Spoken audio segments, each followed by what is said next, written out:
Salam. Yang berusaha Guru Penolong Kanan 1 Encik Azali, Guru Penolong Kanan HEM Puan Kavita, Guru Penolong Co-Curriculum Encik Muhammad Syafiq. Ibu bapa yang dihormati sekalian, anak helang mencari makan, anak merba menyanyi menari. Selamat datang saya ucapkan. Semoga hadirin selesa di sini. Terlebih dahulu terima kasih kepada Jawatan Kuasa Pelaksana yang diketuai oleh Puan Halizai, Barisan Guru Penolong Kanan, guru-guru yang berdedikasi menyiapkan segala persiapan untuk taklimat ini. Bersyukur kita kerana pada hari ini kita semua diberikan kesihatan dan kelapangan waktu bagi sama-sama menjayakan program taklimat tahun 1 SK Ladang Tereng. Hadirin yang dihormati, semua warga sekolah dan juga saya ingin mengucapkan setinggi-tinggi tahniah dan syabas kepada semua murid baru tahun 1 seramai 24 orang yang telah diterima masuk ke SK Ladang Tereng. Tahniah juga, dan saya juga ingin mengucapkan terima kasih memilih SK Ladang Tereng sebagai pendidikan untuk anak-anak kamu semua. Kami ucapkan selamat datang ke SK Ladang Tereng dan sekaligus menjadi warga sekolah ini untuk tempoh selama 6 tahun yang akan datang. Diharapkan anak-anak pelajar yang belajar di sini akan menjadi pelajar terbaik di sini. Anak-anak bukan saja saham dunia, malah saham akhirat. Terima kasih juga ibu bapa yang dapat hadir sama pada hari ini. Taklimat tahun 1 ini amat penting untuk anak-anak kita agar dapat menyelesaikan diri dengan kehidupan baru di sekolah. Oleh itu, pihak sekolah sentiasa mengharapkan sokongan dan bantuan daripada ibu bapa sama ada supaya terus bekerjasama dengan pihak sekolah bagi menjayakan pelbagai program yang telah dirancang untuk anak-anak tuan-puan. Pada 21 Mac Isnin tahun 2022, anak-anak kita akan memulakan hari persekolahan rasmi untuk tahun 2022. Sesi persekolahan akan bermula pada jam 7.45 pagi sampai 12.45. Para ibu bapa usaha risau memahami kedudukan anak-anak di tahun 1 ini sebab para guru akan membantu anak-anak untuk membiasakan diri dengan perjalanan sekolah.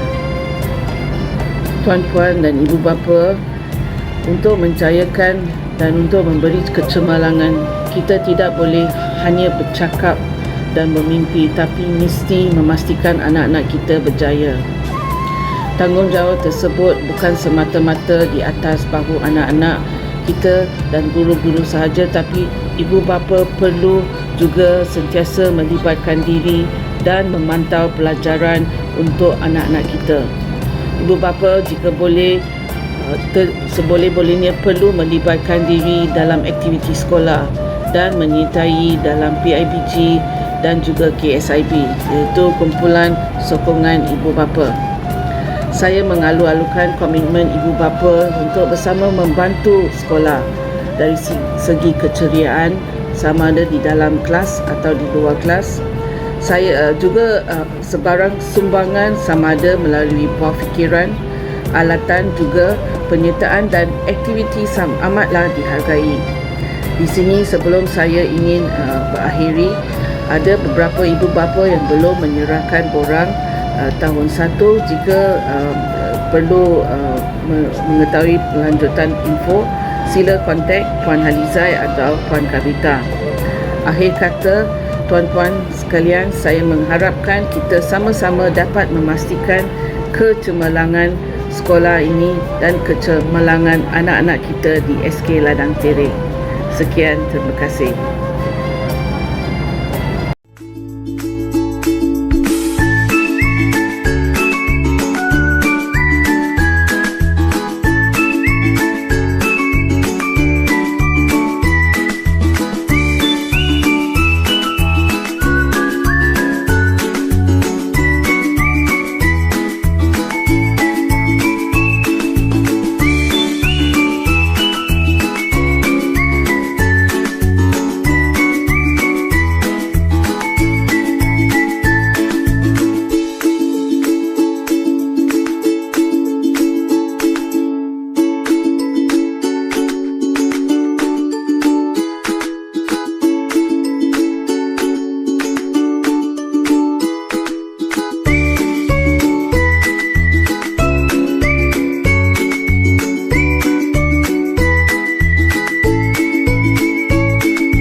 Assalamualaikum warahmatullahi wabarakatuh dan salam sejahtera saya ucapkan kepada semua.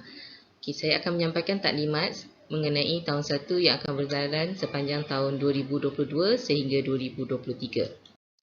Baik, apa yang akan kita bincangkan pada hari ini adalah mengenai kelas tahun 1, iaitu saya akan memperkenalkan guru-guru mata pelajaran dan mengenai program transisi serta pentaksiran bilik darjah. Baik, untuk kelas tahun 1, di sini saya telah letakkan gambar-gambar cikgu supaya puan-puan dan tuan-tuan boleh mengenali cikgu lah. Dan untuk makluman tuan-tuan dan puan-puan, saya adalah Cikgu Nur Harizai. Saya akan menjadi guru kelas untuk tahun 1 pada tahun ini. Baik, gambar yang pertama adalah gambar Cikgu Fidaudin, iaitu guru yang akan mengajar mata pelajaran Bahasa Melayu. Gambar kedua itu saya, Puan Nur Harizai, saya akan mengajar mata pelajaran Bahasa Inggeris. Ini adalah Cikgu Ekmal, beliau akan mengajar mata pelajaran Matematik. Ini Cikgu Erni, Cikgu Erni akan mengajar mata pelajaran Sains. Encik Syafiq akan mengajar Pendidikan Islam. Puan Easter Pomala, guru besar sekolah kita, akan mengajar mata pelajaran Moral bagi pelajar bukan Islam. Ini adalah Puan Sakinah, beliau akan mengajar Pendidikan Jasmani dan Kesihatan. Berikut adalah Cik Nitya, beliau akan mengajar mata pelajaran Bahasa Tamil. Ini adalah Puan Kavita, iaitu guru penolong kanan HEM. Beliau akan mengajar mata pelajaran Pendidikan Seni Visual dan juga Muzik. Manakala yang terakhir ini adalah Encik Ahmad Azali, beliau akan mengajar mata pelajaran Tasmik untuk tahun 1. Okey, seterusnya kita pergi kepada minggu transisi yang akan dijalankan. Apa itu program transisi? Jadi program transisi adalah untuk menyediakan murid bagi menghadapi perubahan dan menyesuaikan diri serta membina keyakinan diri untuk memulakan proses pembelajaran di tahun 1. Untuk makluman tuan-tuan dan puan-puan, sebelum ni pelajar prasekolah hanya mempunyai 1 ataupun 2 orang cikgu sahaja yang masuk ke kelas mereka. Untuk bermula tahun 1, mereka akan mempunyai lebih daripada seorang guru. Sebagaimana gambar yang telah saya tunjukkan tadi, ada 10 orang guru yang akan masuk ke kelas tahun 1. Jadi objektif program transisi ini adalah untuk bagi menyesuaikan murid dengan keadaan dan persekitaran sekolah, membina hubungan antara murid dengan rakan sebaya serta guru, serta meningkatkan keyakinan dan membentuk sikap positif dalam interaksi sosial serta pembelajaran murid, dan juga menyediakan murid dengan pengetahuan, kemahiran dan nilai untuk pembelajaran bagi seterusnya lah. Jadi apakah kandungan program yang akan dijalankan? Sepanjang program transisi ni kita akan sediakan satu modul transisi, iaitu murid akan belajar mengenai rutin kelas, perbualan awal, aktiviti fizikal yang akan dijalankan, ada aktiviti suai kenal, aktiviti pembelajaran dan juga waktu rehat. Okey, kalau sebelum ni pelajar balik pada jam 11.30, tahun 1 waktu mereka akan pulang adalah pada jam 12.45. Manakala waktu datang ataupun pelajaran pertama yang akan bermula adalah pada jam 7.45. Jadi pelajar mesti berada di sekolah lebih awal dari 7.45, iaitu pada jam 7.30 pagi. Okey, dan pada waktu rehat juga mereka tidak lagi disediakan makanan. Jadi pelajar sama ada membawa bekal sendiri ataupun boleh membeli makanan masing-masing di kantin sekolah. Modul PDP akan juga disediakan oleh sekolah. Dia akan melibatkan pengajaran pelajaran secara bertema lah sepanjang 3 minggu ya. Okey, bagaimana peranan ibu bapa semasa program transisi ini? Saya harap ibu bapa dapat memberi dorongan dan gambaran positif tentang pembelajaran pada tahun 1. Cakaplah pada anak-anak, bukannya jangan takut-takutkan anak-anak lah untuk datang ke sekolah. Okay? Ibu bapa juga saya minta perhatikan tingkah laku dan perkembangan serta pembelajaran anak. Sepanjang minggu transisi ni kita boleh tengoklah macam mana feedback anak-anak kita, sama ada mereka tak nak datang sekolah ke ataupun mereka suka datang ke sekolah. Dan saya harap ibu bapa juga dapat berinteraksi dengan guru, bagi tahulah masalah anak. Kalau mereka balik menangis ke, kata tak nak ke sekolah ke, mesti ada sebab mereka berbuat demikian. Jadi boleh beritahu pada cikgu, sama ada saya, guru kelas ataupun pada HEM, Puan Kavita ataupun pada guru besar terus. Okey, ini dapat membantu meningkatkan keyakinan anak-anak lah dalam pembelajaran. Juga saya minta ibu bapa dapat menghadiri taklimat jika diminta untuk membantu anak-anak. Ibu bapa juga kami minta melibatkan diri dalam aktiviti sekolah dan mengambil tahu perkembangan semasa sekolah dan dapat menyediakan kelengkapan pembelajaran serta alat tulis, buku dan pakaian anak-anak. Okey, program transisi ini akan berjalan selama 3 minggu iaitu bermula pada 21 Mac sehingga 8 April 2022. Okay, ada sedikit maklumat tambahan ya. Saya minta juga ibu bapa, kami berharap, pihak guru berharap ibu bapa dapat membimbing dan melatih anak untuk menguruskan diri. Contohnya pakai baju dan seluar, cara menggunakan tandas dan bagaimana nak beli makanan di kantin. Awal persekolahan kami akan tunjukkan macam mana cara nak beli makanan di kantin. Tapi selepas itu ibu bapa kena sentiasa tanyalah, boleh tak beli makanan, pandai tak, tunggu baki duit tak. Lepas tu pemakaian baju dan seluar. Kalau boleh janganlah pakaikan seluar yang terlalu ketat pada anak-anak ya. Dan juga ajar mereka cara nak buka seluar ataupun masa nak menggunakan tandas tu. Macam mana mereka nak kena buat. Nak guna buka seluar semua ke ataupun separuh je ke. Boleh ajar anak-anak kat situ. Untuk menyesuaikan diri dengan rutin dan jadual harian. Maksudnya sekarang dah sekolah. Jadi kena anak-anak bangun awal sikit ke ataupun tidur awal sikit. Dan juga menjaga kebersihan serta keselamatan diri. Memandangkan pandemik COVID dah berakhir tapi kita masih dalam era endemik. Perempuan dan tuan-tuan kena ajar anak-anak lah cara nak pakai mask, macam mana semasa dalam kelas, cara nak basuh tangan. Lepas tu cara berinteraksi dan membina hubungan mesra dengan orang lain. Ibu bapa boleh membantu, pihak guru juga akan mengajar. Okey, dan menyampaikan permintaan dan perasaan mengikut situasi. Kalau sebelum ni mungkin anak-anak tak berapa pandai nak memberitahu ataupun menyuarakan permintaan mereka, kami pihak guru akan memberikan perhatianlah pada perkara ni. Tapi di rumah juga ibu bapa diminta memerhatikan, membetulkan tingkah laku anak-anak tu juga ya. Dan juga tekankan perasaan tanggungjawab pada anak-anak tentang beg sekolah mereka. Cara nak kemas beg sekolah, jaga barang kepunyaan sendiri. Sebab pelajar kita ni selalunya macam kalau pensel jatuh atas lantai, dia dah tak ambil balik dah. Sebab bagi dia, bila jatuh atas lantai, bukan dia punya lagi. Jadi, mintalah ibu bapa maklumkan juga, ingatkan pada anak-anak, kalau barang sendiri jatuh atas lantai, ambil, simpan. Dan juga bila ada tugasan, saya minta, pihak-pihak guru minta untuk ibu bapa bagi menyemaklah tugasan anak-anak ni. Pastikan mereka dapat menyiapkan tugasan yang diberikan. Okay. Seterusnya, saranan kami, pihak guru kepada ibu bapa untuk memastikan anak tidak ke sekolah jika bergejala seperti batuk, demam ataupun sesak nafas. Sebab kadang-kadang bukan COVID saja. Kadang-kadang pelajar ni memang batuk biasa. Mereka dekat sekolah duduk dekat-dekat dengan kawan mereka. Jadi saya takut berjangkit. Pihak kami takut nanti kan daripada seorang pada seorang lama-lama habis satu kelas kena. Okey, kalau demam pun biasanya kalau di sekolah kami tak akan berikan ubat. Jadi kalau anak demam, letak dekat rumah ataupun pengasuh dia, ubat sediakan kat sana lah. Kami kat sekolah kami tak dibenarkan ya memberikan ubat. Ibu bapa juga diminta untuk mengajar anak langkah mencuci tangan dengan betul. Bawalah hand sanitizer ataupun ajar mereka kalau masuk toilet tu dekat dalam bilik air telah disediakan sabun air, macam mana cara menggunakan. Okey, selain itu tolong nasihati anak dalam mengamalkan penjarakan sosial, terutamanya semasa menaiki kenderaan sekolah. Dekat dalam kelas, pihak-pihak guru akan memberitahulah jangan duduk rapat-rapat dengan kawan, jarakkan. Tapi ibu bapa pun kena tolonglah bagi tahu anak. Kalau cikgu cakap tu, tolong ikutlah. Semasa menunggu bas ataupun van, selalunya dekat kantin mereka akan tunggu bas ataupun van. Minta ibu bapa ingatkan pada anak-anak jangan buat benda yang berbahaya. Contohnya, bergayut dekat palang dekat tempat beli makanan tu. Mereka suka buat gimnastik kat situ. Kalau masa balik, cikgu memang ada, tapi kalau dah ramai kadang-kadang cikgu tak nampak ya.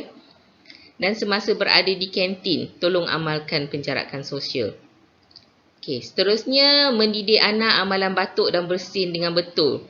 Minta tolong, kami akan beritahu macam mana caranya, tapi saya nak kami minta ibu bapa tolong terapkan juga pada anak-anak. Kalau bersin ataupun batuk, tutup dengan tangan ke, ataupun bawa tisu ataupun tuala. Jadi menghalanglah daripada penyebaran virus-virus yang ada. Okey. Seterusnya mengenai pentaksiran bilik darjah. Okey, pentaksiran bilik darjah ni kita buat kerana sekarang ni dah tak ada exam, dah tak ada ujian.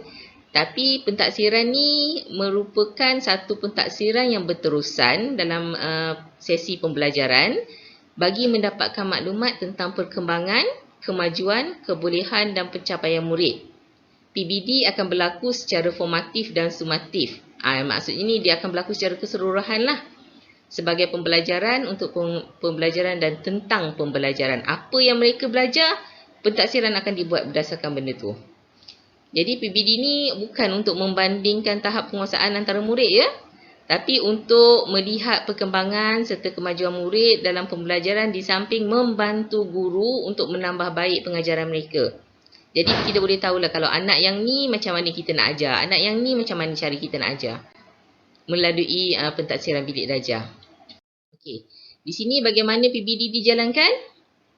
Ia dijalankan secara berterusan sepanjang proses PDP dijalankan dan dilaksanakan melalui pelbagai kaedah pentaksiran seperti pemerhatian, penulisan, lisan. Maksudnya masa cikgu mengajar, mereka akan lihat macam mana respon pelajar. Penulisan biasanya masa kita bagi untuk menulis tu sama ada kerja rumah ataupun kita panggil pelajar datang ke depan ataupun masa mereka menulis dalam kelas, kita akan tengok macam mana cara penulisan mereka. Lisan, kalau cikgu bertanyakan soalan, anak boleh jawab tak? Anak malu tak nak jawab? Dia ada markah-markah yang tertentu kat situ.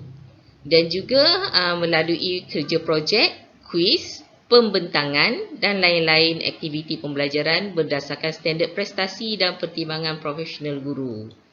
Macam mana, apa benda PBD ni cikgu tak nampak lah macam mana dia dapat A ke, dapat B ke, dapat C ke. Kita tak ada buat ABC dah.